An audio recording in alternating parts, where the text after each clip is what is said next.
peuple de Dieu, shalom mon frère, shalom ma soeur, je vous salue tous dans le nom de notre précieux Seigneur Jésus-Christ. Alors aujourd'hui sera un jour particulier. Ce matin, une fois de plus, je ne sais pas à quelle heure vous nous suivez, mais peu importe l'heure, notre Dieu veut nous parler à travers l'apôtre Alain Pacifique sur un thème intitulé « La plus grande promesse du Saint-Esprit ». Shalom, bonjour, bonsoir, partout où vous êtes. Que la paix du Seigneur soit avec votre esprit et qu'il vous bénisse, vous qui tombez sur cette émission à cette heure-ci. Et ma prière est que cette émission puisse être d'une grande utilité pour chacun d'entre vous. Que le Saint-Esprit puisse agir et toucher le cœur de chacun d'entre nous et qu'il nous utilise pour votre bénédiction. Aujourd'hui, je viens parler de la plus grande promesse. La plus grande promesse que Dieu ait faite à l'humanité. Et cette promesse-là, je vais relire dans Actes des Apôtres, chapitre 1er, verset 8. Il dit: mais vous recevrez une puissance, le Saint-Esprit survenant sur vous, et vous serez mes témoins à Jérusalem, dans toute la Judée, dans la Samarie et jusqu'aux extrémités de la terre. Cette promesse fait suite à la prophétie de Joël qui disait: en ces temps-là, je répandrai de mon esprit. Joël 2, verset 28, qui dit: je répandrai de mon esprit sur toute chair. Vos fils et vos filles prophétiseront. Vos vieillards auront des rêves. Ils auront des visions. Il dit: en ces jours-là, je répandrai mon esprit. Et là, dans ce texte, il dit: et mon peuple ne sera pas dans la confusion. Et je parle du Saint-Esprit aujourd'hui. Pourquoi? Parce que le Saint-Esprit est venu pour que le peuple de Dieu ne vive plus jamais dans la confusion. Pourquoi la confusion? La confusion a été entretenue depuis le jardin d'Éden. Le serpent est venu s'aimer une sorte de confusion dans l'esprit d'Ève. Il a sémé la confusion dans l'esprit d'Adam en disant: Dieu a-t-il réellement dit, vous ne mangerez pas de tous les arbres du jardin? C'était une confusion qu'il a sémée. Il a sémé le doute. Il a sémé la confusion dans l'attendement de la femme, parce que la femme n'avait pas bien saisi la chose, et la confusion est rentrée. Et ça, c'était Ève, la première Ève. Mais Ève spirituelle, qui est l'épouse de Christ, ne doit jamais être dans la confusion. Et pour éviter la confusion, la solution, c'est cette glorieuse promesse que Dieu nous a faite, l'envoi du Saint-Esprit. Ce quoi le Saint-Esprit, c'est qui le Saint-Esprit? Jean chapitre 4, verset 23 à 25 dit, à 25, oui, la Bible nous dit que Dieu est esprit. Dieu d'abord est esprit. Et Dieu, voyant ce qui s'était passé en Éden, parce qu'en Éden, l'œuvre de Dieu achevée, mais il y avait une dernière touche que Dieu devait faire.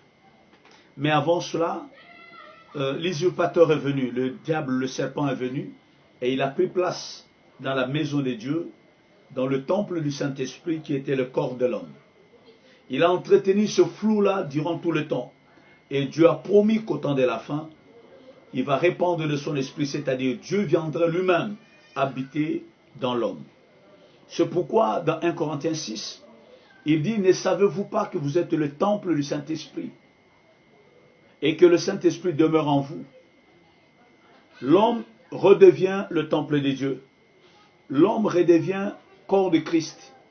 L'homme redevient membre du corps de Christ. Alors, la glorieuse promesse, ou la plus grande promesse que Dieu ait faite, c'était l'envoi du Saint-Esprit. Alors, pourquoi le Saint-Esprit a été envoyé? Je ne parle pas aujourd'hui comme tout le monde parle, mais je vais parler d'une certaine manière. Aujourd'hui, lorsqu'on parle du Saint-Esprit dans l'Église, c'est une concurrence de parler en langue, une concurrence de parler de foi. Celui-là prophétise plus que l'autre. Celui-là parle en langue plus que l'autre. L'autre parle en langue, l'autre ne parle pas en langue. L'autre l'interprète, ainsi de suite. C'est comme si le Saint-Esprit était venu seulement créer le spectacle. Le Saint-Esprit n'est pas venu créer le spectacle dans l'Église. Mais pourquoi le Saint-Esprit a été donné? Le Saint-Esprit a été donné pour que l'homme revête la nature divine. Ça veut dire quoi? L'image et la ressemblance de Dieu. L'homme doit être la vision, l'accomplissement de la vision de Dieu. Le projet de Dieu achevé, l'exécution. Donc, en d'autres termes, l'homme doit être le chef-d'œuvre de Dieu, c'est-à-dire l'œuvre achevée de Dieu. C'est-à-dire quoi? Tel que Jésus dit, celui qui m'a vu a vu le Père. C'est cette logique-là que Dieu veut. C'est-à-dire, celui qui voit le Fils de Dieu, il voit Dieu. Celui qui voit la fille de Dieu, voit Dieu. Voilà l'objectif de Dieu.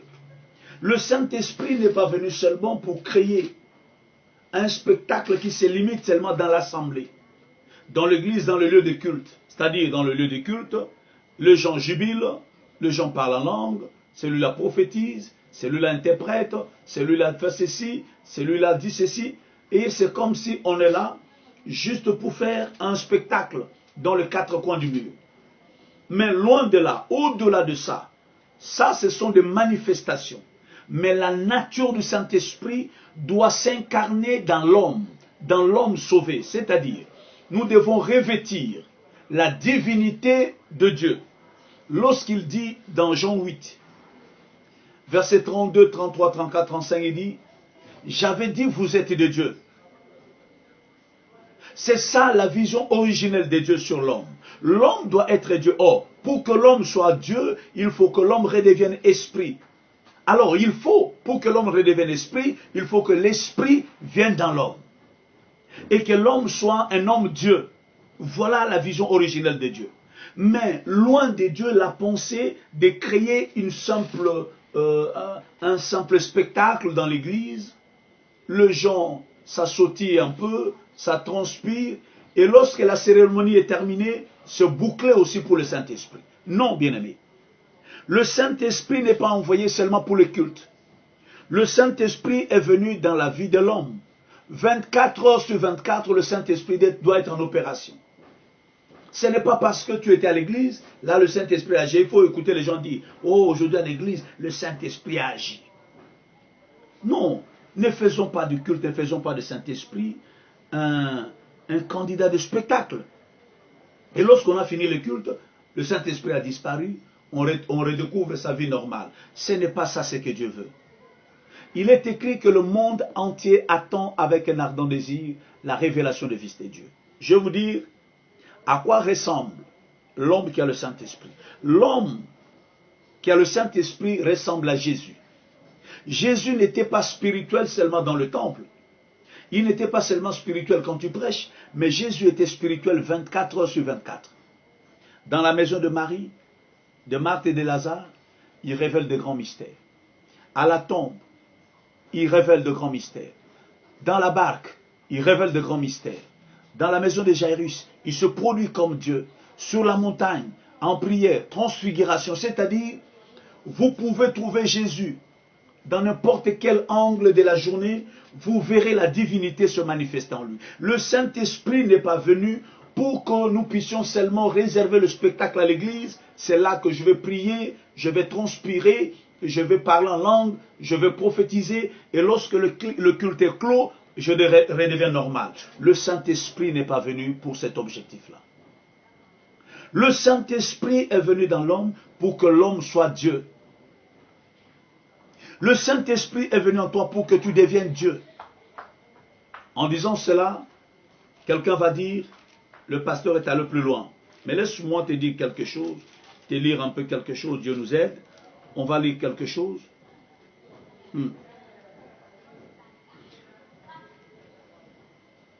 Verset 34, Jean chapitre 10, il dit, Jésus leur répondit, n'est-il pas écrit dans votre loi?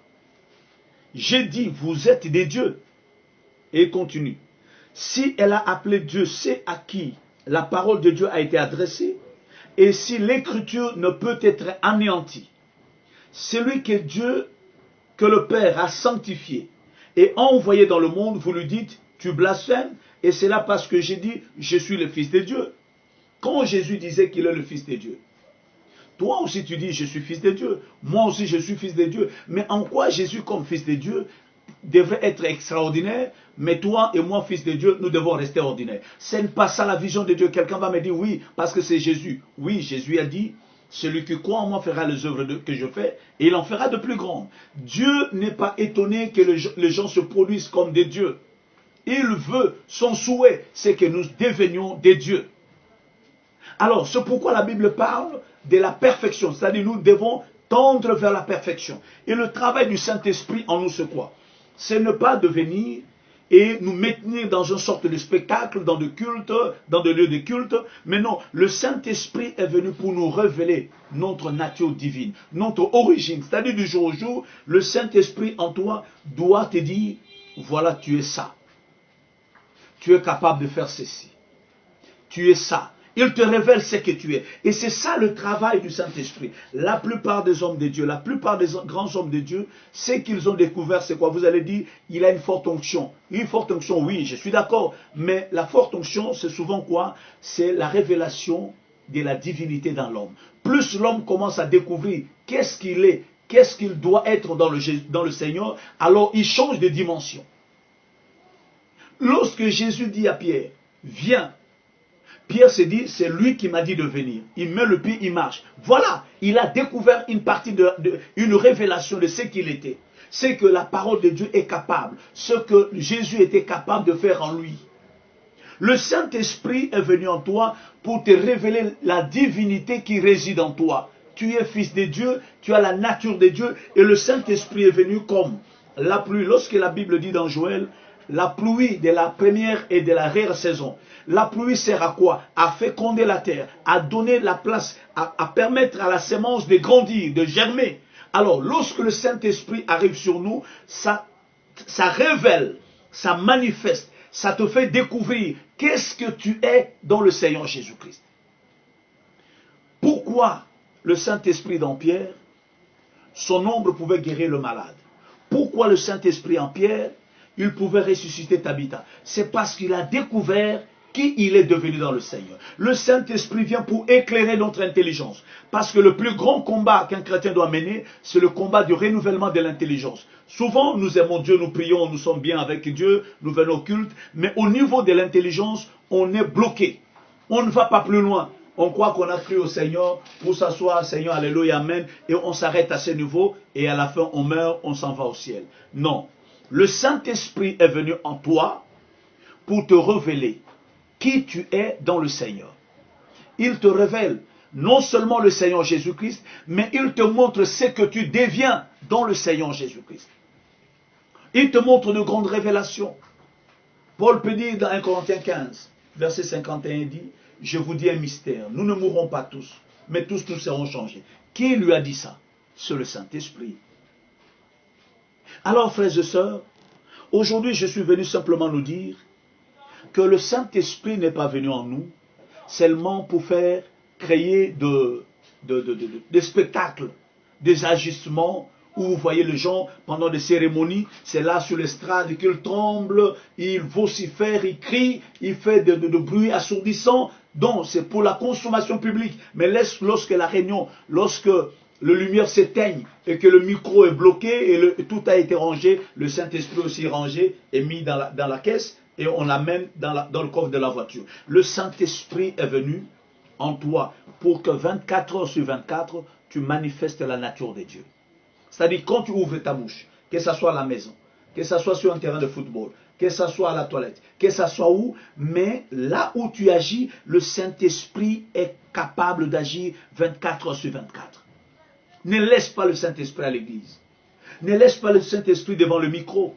Ne laisse pas le Saint-Esprit au bureau. Ne laisse pas le Saint-Esprit à la croisade. Ne laisse pas le Saint-Esprit au séminaire ou à la conférence. Le Seigneur veut vivre avec toi 24 sur 24. Mais seulement, tu lui donnes un peu de temps. Tu lui donnes seulement le temps du culte. Mais les autres temps, tu l'as mis de côté. Tu fais comme s'il n'existait pas. Alors, je suis venu aujourd'hui te dire, le Saint-Esprit n'est pas venu seulement pour te faire parler la langue. Comme tu le crois. Et pendant le culte, tu te forces pour dire quelques mots en langue. Il n'est pas venu seulement pour que tu prophétises. Parce que lorsqu'il y a une réunion, et là, tu te forces à prophétiser un peu. Pour dire aux gens, non, écoutez, moi j'ai l'esprit ici, il y a quelque chose en moi, et tu veux un peu sortir du lot, alors il faut que je produise ma spiritualité, je dois parler en langue, je dois prophétiser, je dois faire des déclarations. C'est bien bon. Mais après l'événement, qu'est-ce que tu deviens? Et après cet événement, où passe le Saint-Esprit? Où range-t-il le Saint-Esprit? Le Saint-Esprit, je vais m'arrêter en disant, le Saint-Esprit est venu en nous pour faire de nous des dieux. C'est-à-dire quoi? Vivre comme Jésus, 24 heures sur 24, du lundi à dimanche, du 1er au 30, de janvier en décembre, tu viens la nuit, tu me trouves, le Saint-Esprit est là. Je regarde la télé, le Saint-Esprit est là. Je parle, il est là. Je me promène, il est là. En tout moment, 24 heures sur 24, il n'y a pas un seul moment où le Saint-Esprit a dit, bon, écoutez, moi je vais me reposer, toi aussi repose-toi, on va se retrouver. Non, le Saint-Esprit est venu faire de toi un Dieu, mais pas un Dieu pendant un temps, un Dieu tout le temps. Le Saint-Esprit ne reste pas à l'église, il ne reste pas au séminaire, il ne reste pas là où vous êtes en train de prier, mais il est là avec toi. Le Saint-Esprit est venu pour que nous puissions revêtir la nature de Christ et mettre de côté la nature adamique, c'est-à-dire le premier Adam. Le Saint-Esprit est venu. Jésus est venu en nous pour que nous manifestions Dieu. Parler comme Dieu, vivre comme Dieu, chanter comme Dieu, faire tout comme Jésus, aimer comme Jésus, vivre dans la sainteté comme Dieu. C'est ça le Saint-Esprit. Mais le Saint-Esprit qui s'arrête à l'église, qui s'arrête parmi le culte, et quand tu sors, le Saint-Esprit ne parle plus, et c'est autre chose, tu commences à retourner dans le péché. Alors là, non, bien aimé, moi je ne crois pas à ce Saint-Esprit-là. C'est le Saint-Esprit qui te laisse le temps d'aller dans des concerts mondains et qui va te retrouver les dimanches au culte. Je ne crois pas à ce Saint-Esprit-là. Je ne crois pas à ce Saint-Esprit qui te laisse le temps de te fâcher, d'insulter et après il va revenir. Je ne crois pas un seul instant à ce Saint-Esprit-là. Le Saint-Esprit, depuis qu'il est venu, lorsqu'il vient dans l'homme, il est en toi 24 heures sur 24. Il n'est pas là pour dire on va se retrouver à l'église, mais il est avec toi 24 heures sur 24. Et son rôle, c'est pour te montrer que tu n'es pas seulement humain, mais tu es divin. Lorsque le surnaturel touche le naturel, donc une autre créature, une nouvelle créature sort. Lorsque Dieu a couvert Marie de son ombre, il est sorti de Marie un être glorieux, le Seigneur Jésus-Christ. Et lorsque le Saint-Esprit vient sur toi, tu reçois la visitation comme Marie et tu produis une autre personne. Et quand on a le Saint-Esprit, on n'est plus la même personne du passé. Le monde ne veut plus rien dire, mais c'est Dieu qui devient le centre de notre vie. Le Saint-Esprit n'est pas quelque chose de spectacle, bien-aimé, arrêtez ça. Le Saint-Esprit, c'est pas oui, alléluia, alléluia. Non, ce n'est pas ça le Saint-Esprit. Et lorsqu'on a le Saint-Esprit manifeste la nature de Dieu, c'est-à-dire la sainteté, l'amour, la douceur, la foi. Ces choses-là ne sont pas des choses qui viennent pendant le culte. Ce sont des choses qui demeurent, qui restent. Ça devient ta nature. Tu deviens Dieu. Comme Dieu, tu es. Le Saint-Esprit vient en nous pour que le ciel ne soit plus un rêve, mais que le ciel devienne réalité. Que Jésus devienne l'absolu de ta vie. Tu n'as plus de doute sur la personne de Jésus. Tu n'as plus de doute sur la foi en Dieu, mais tu es convaincu comme si tu avais vu Jésus de tes propres yeux. Le Saint-Esprit rend Jésus réel dans notre vie. Le Saint-Esprit amène l'amour de Dieu dans le cœur de l'homme. C'est alors que Paul dit, si je vis, ce n'est plus moi qui vis, mais c'est Christ qui vit en moi. Pourquoi? Le Saint-Esprit. Avant, il ne pouvait pas dire ça. Mais lorsque le Saint-Esprit vient en lui, son langage a changé. Lorsque le Saint-Esprit vient, Paul dit, pour moi, le monde est crucifié. Moi aussi, je suis crucifié pour le monde. Voilà le langage du Saint-Esprit. Lorsque le Saint-Esprit est là, Paul dit, ce que je regardais comme un gain. Mais aujourd'hui, à cause de la connaissance de mon Seigneur, je regarde toutes choses comme de la boue. Pourquoi le monde a beaucoup d'importance devant tes yeux? Tu envies le star. Tu envies le grand star païen. Mon bien-aimé, tu n'as pas encore touché la chose. Lorsque tu touches la chose, ces choses-là ne te diront plus rien. Il n'y a que Dieu qui vaille. Il n'y a que Jésus, notre star. Il n'y a que Jésus, je parle de lui, je l'aime, il n'y a que lui. Tu peux me parler de n'importe qui, ça ne m'intéresse pas. Mais parle-moi de Jésus, alors je vais réagir. Bien-aimé, lorsque le Saint-Esprit vient en vous, le nom de Jésus va vous faire sortir. Le Saint-Esprit est venu en toi, maman, pour te montrer que tu es fille de Dieu. Tu dois agir, tu dois opérer comme un Dieu. Le Saint-Esprit ne vient pas en toi pour faire de toi un peureux. Quelqu'un qui se lamente en disant, le sorcier va me bouffer, les magiciens vont m'envoûter, et la marque de la bête, on doit avoir peur parce que d'ici là, on va nous mettre la marque de la bête. Écoutez-moi très bien, vous que me suivez. Comment toi tu peux avoir le Saint-Esprit et croire que non, tu as aussi la possibilité de recevoir la marque de la bête? Le sceau de Dieu, c'est le Saint-Esprit. Le gage pour le jour de la rédemption, le sceau de Dieu, c'est le Saint-Esprit. Celui qui a le Saint-Esprit ne peut jamais avoir la marque de la bête. Et moi, je n'ai pas peur lorsqu'on dit la marque de la bête, et d'autres disent qu'ils croient que non, c'est des puces électroniques. Non, vous vous amusez. Si ce sont des puces électroniques, alors le villageois, ceux qui sont dans des îles, sont sauvés. Le villageois, il faut que tous nous devenions de villageois, que nous allions dans des milieux inaccessibles. Frères, ce ne sont pas des puces. Arrêtez ces histoires. Ce ne sont pas de barres électroniques, non. La marque de la bête, elle est spirituelle. Ce n'est pas un homme qui le mettra. C'est une disposition spirituelle. L'autre fois, on en parlera. Alors, Dieu savait que la marque de la bête allait venir. C'est pourquoi il a scellé ce qui lui appartient par le Saint-Esprit. Donc, la glorieuse promesse, la plus grande promesse que Dieu a faite pour l'humanité, pour son peuple, c'est l'effusion du Saint-Esprit. Alors, chers amis, lorsque vous croyez en Dieu, ne vous battez pas d'abord pour autre chose. Non, je dois avoir la plus belle voiture, c'est pas mal. Je dois avoir une belle maison, c'est bien, ce sont des besoins. Mais il ne faut pas que tu penses à la maison sans préalablement penser du Saint-Esprit. La première des choses qu'un enfant de Dieu doit demander à Dieu, c'est le baptême du Saint-Esprit. Revêtir la nature divine, revêtir Christ. Alors, demande maintenant la maison, demande de voiture, demande tout ce que tu veux. Mais d'abord le Saint-Esprit. Et quand je parle du Saint-Esprit, je ne parle pas des grimaces. Je ne parle pas des grimaces. Le grimace, c'est à l'église. Et la personne qui fait des grimaces à l'église, lorsque vous êtes à l'extérieur, vous voyez qu'il n'a même pas la vie de Dieu. Donc ça n'a rien à voir avec ce que je dis là. Le Saint-Esprit, c'est Dieu qui vient en toi. Il peut venir en silence, comme il peut venir dans le bruit. Mais le résultat prouvera si tu l'as ou tu l'as pas. Le résultat, la vie que tu vas mener va montrer si tu as le Saint-Esprit ou bien tu as un autre esprit. Si tu as Jésus ou tu as un autre Jésus. Ne vous en faites pas, frères et sœurs. Là où il y a le Saint-Esprit, il y a l'amour de Dieu. Là où il y a le Saint-Esprit, il y a la crainte de Dieu. Là où il y a le Saint-Esprit, il y a l'humilité. Là où il y a le Saint-Esprit, il y a la soif. La soif de la parole. Là où il y a le Saint-Esprit bien-aimé, il y a la simplicité. Là où il y a le Saint-Esprit bien-aimé, le ciel devient notre préoccupation. Le monde ne nous dit plus rien. Regardez les chrétiens. Les chrétiens aiment beaucoup aujourd'hui le monde. Ils veulent être comme un tel, ils veulent être comme celui-là. Bon, je reviens dans ce que j'ai dit. Le Saint-Esprit nous a été donné pour que nous soyons des petits dieux dans ce monde.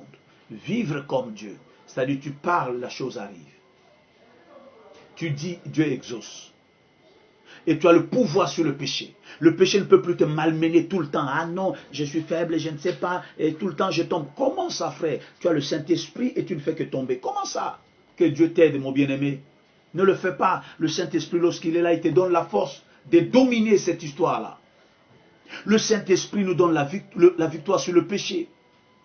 Là, on ne peut pas voir le Saint-Esprit tomber tout le temps. Non, bien-aimé, c'est un autre évangile. Là où il y a le Saint-Esprit, il y a la crainte de Dieu. C'est vrai, il y aura des tentations, mais tu vas surmonter toutes les tentations. Alors, bien-aimé, retenez ceci, le Saint-Esprit nous a été donné, non pour créer des spectacles dans des réunions charismatiques. Le Saint-Esprit nous a été donné pour que le monde voit la révélation du Fils de Dieu. Pour que le monde, celui qui te fréquente, doit savoir que non, ce monsieur est différent. Alors, bien-aimés, chers amis, je termine en disant, ne retournez pas en arrière, ne laissez pas le péché vous tirer vers le bas. Lorsque vous tombez dans le péché, c'est-à-dire quoi? Vous êtes en train de monter, l'ennemi vous tire encore vers le bas. Il ne faut pas faire aller-retour tout le temps. C'est une distraction que de vivre dans le péché. Mettez ça de côté, mais demandez à Dieu qu'il vous remplisse tout le temps du Saint-Esprit. Que l'amour de Dieu, l'amour de sa parole domine en vous. Aimez la parole de Dieu. Le Saint-Esprit nous a été donné pour nous convaincre du péché, de la justice et du jugement. Le Saint-Esprit nous a été donné pour que nous manifestions Dieu dans notre vie, dans notre corps. Comme Christ a manifesté Dieu dans la chair, nous aussi nous devons manifester Dieu dans la chair. Voilà pourquoi le Saint-Esprit a été donné. Le Saint-Esprit n'a pas été donné pour que nous fassions des ambiances charismatiques pour la consommation de la télévision et de caméras. Non, le Saint-Esprit a été donné pour que le monde voie les véritables fils de Dieu. Que Dieu vous bénisse. Nous sommes à la fin. Je vais prier pour toi. Là où tu l'as étouffé, là où tu l'as attristé, que Dieu te pardonne et qu'il te restaure. Toi qui ne l'as pas reçu, tu vas me dire, on reçoit le Saint-Esprit comment? Par la foi seulement. Croyez en Jésus. Et lorsque je prie, tu vas l'avoir. Croyez simplement comme un bébé. Ça ne demande pas de complications. Ferme tes yeux seulement là où tu es, je vais prier. Le Saint-Esprit est là. Le Saint-Esprit est là. La mort a disparu. Dieu donne un plein salut. Et sur le monde entier, le grand jour s'est levé. Le Saint-Esprit est là. Seigneur, la plus grande promesse que tu nous as faite pour ce temps de la fin, c'est l'envoi du Saint-Esprit. Tu l'as promis non seulement pour les riches et les pauvres, mais tu l'as promis sur toute chair, sur tes serviteurs, sur tes servantes. C'est ce que tu nous as promis pour ce temps. Maintenant, Père, je prie, dans toutes les maisons où je suis suivi, dans le bureau, n'importe où, Seigneur, que celui qui a soif, qu'il reçoive le Saint-Esprit, au nom de Jésus de Nazareth. Que le ciel s'ouvre sur ta tête, sur ta famille, que le flot de Dieu descende sur toi, au nom de Jésus de Nazareth. Recevez le Saint-Esprit, car la promesse est pour toi, la promesse est pour vous, pour ceux qui sont en plus grand nombre que le Seigneur notre Dieu les appellera. Elle est pour toi, bien-aimé, la promesse. Reçois le Saint-Esprit, que toi qui as soif, toi qui la cherches, toi qui le cherches, reçois le Saint-Esprit au nom puissant de Jésus. Sois revêtu de la puissance d'en haut, car c'est la promesse que Dieu nous a faite. Reçois cela et vis comme Dieu sur terre. Vis comme Dieu partout où tu es. Que le monde voit que tu es un fils, que tu es une fille de Dieu. Vis comme Dieu, mais pas comme un humain. Au nom de Jésus, j'ai ainsi prié. Amen. Alors, c'était là votre apôtre Pacifique. Que Dieu vous bénisse. Écrivez-nous. Appelez-nous là où vous trouvez qu'on serait important. Nous vous aimons. Notre plaisir, c'est qu'il s'établisse une relation parfaite entre vous et Dieu. C'est tout ce que nous voulons. Que Dieu soit réellement votre Père. C'est tout ce que nous voulons en prêchant cet évangile. Soyez bénis et vivez en paix. Vivez éternellement. Au nom de Jésus. Amen.